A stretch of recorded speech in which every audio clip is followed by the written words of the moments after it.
প্রাণ দিতে চাই, মন দিতে চাই, সবটুকু ধ্যান সারাক্ষণ দিতে চাই তোমাকে, ও তোমাকে।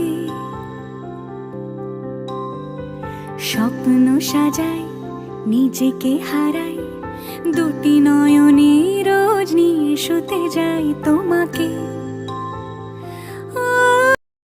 নমস্কার বন্ধুরা, কেমন আছো? আশা করছি সকলে ভালো আছো আর আমিও খুব ভালো আছি। তো সকলকে হ্যাপি হোলি। বড়দের আমার প্রণাম জানাই আর ছোটোদের অনেক ভালোবাসা জানাই। তো আমার মেয়ের এবার ফার্স্ট হোলি। তো দেখো মেয়ে সকাল সকাল কিন্তু উঠে গেছে। মেয়েকে এখন আমি খাওয়াবো, আগে আমি খাবো তারপরে মেয়েকে খাওয়াবো, কারণ মেয়েকে সকালে খাওয়ানো হয়ে গেছে, ও এক ঘুম দিয়ে উঠে গেছে। এখন বাজে সকাল 10:30।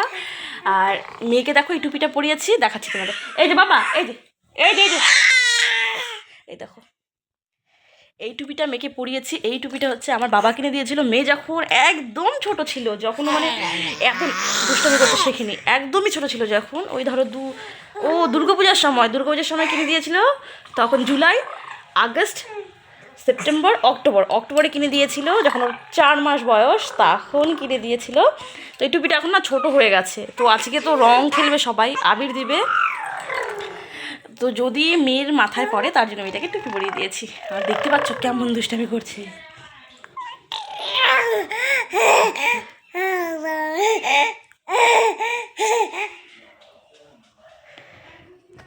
তো আমিও খাওয়া দাওয়া করে ভাবছি রং খেলতে বের হবো। তো তোমরা ভিডিওটা দেখতে থাকো, অবশ্যই তোমাদের অনেক ভালো লাগবে। হ্যালো গাইস, আমরা এখন রং খেলতে বেরিয়ে গেছি। সবাইকে হ্যাপি হোলি বল। Happy Holi, happy Holi.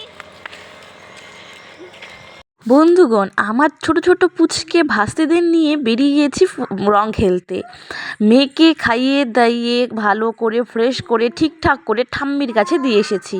ঠাম্মি আজকে নাতনিকে সারাদিন রাখবে আর আমি বেরিয়েছি রং খেলতে। যেহেতু ফৌজি বাবু বাড়িতে নেই, তার জন্য কিন্তু রং খেলতে বেরিয়ে গেছি আমি আমার ভাস্তিদের নিয়ে। ও যদি বাড়িতে থাকতো তাহলে হয়তো ওর সাথেই রং খেলতে বের হতাম। জানো তো, বিয়ের পরে যখন প্রথমবার রং খেলা হয়েছিল তখন কিন্তু ও বাড়িতে ছিল। তখন কিন্তু আমরা অনেক মজা করেছিলাম। আমাদের এখানে যে বসন্ত উৎসব হয় সেখানেও গিয়েছিলাম, অনেক মজা করেছিলাম। আর এবছর বর নেই বাড়িতে, বাট আমার মেয়ে আছে। তো মেয়ে তো অনেক ছোট, মেয়েকে নিয়ে যেহেতু রং খেলতে পারবো না, তাই কিন্তু আমি একা বেরিয়ে পড়েছি। আর এখানে দেখো মা রং খেলতে এসেছে, তাই মাদের সাথে কিন্তু আমি বেরিয়ে পড়েছি রং খেলতে, আরও অনেক মজা করতে। এবার এসেছি আমি আমাদের বাড়ির এদিকে, বোন আছে, বোনকে রং লাগাতে। বোন কিন্তু বাড়িতে বসেছিল, লুকিয়েছিল রং লাগাবে না বলে, বাট আমি দেখো ওর অবস্থাটা কি করে দিয়েছি। ওর একটা হোয়াইট কালারের কুর্তি পরেছিল, সেই কুর্তির পেছনে দুটো হাতের ছাপ দিয়ে দিয়েছি। তো অনেক মজা করেছি খেলতে যাওয়ার জন্য। কিন্তু বোনরা যেহেতু একটু বাড়িতে ব্যস্ত ছিল, তাই বললো আমরা এখন রং খেলতে বেরোবো না। আর এদিকে কিন্তু আমারও অনেক তাড়া ছিল, যেহেতু মেয়েকে বাড়িতে রেখে এসেছি। তাই ভাবছিলাম যে না, ওদের সাথে থাকলে আমার হবে না। আর আমি রং মাখতে প্রচুর ভালোবাসি, মানে আজকে তো রং মাখার দিন, আবির মাখার দিনই আজকে। রং খেলবো, সবাই রং দিবে, এটাই তো। অনেকে আছে রং দিতে গেলে বলে না অল্প দাও, বা দিলে পরে কিন্তু বারবার মুছে ফেলে বা রাগ করে, রং পছন্দ করে না। বাট আমি কিন্তু খুব পছন্দ করি, কারণ আজকের দিনটাতেই রং দেবে সবাইকে, অন্যান্য দিন তো আর রং দেবে না। আর যেহেতু আমার মোবাইল বের করতে আর রং খেলতে বারবার করে প্রবলেম হচ্ছিলো, তাই ভিডিওটা আর বড় করতে পারিনি।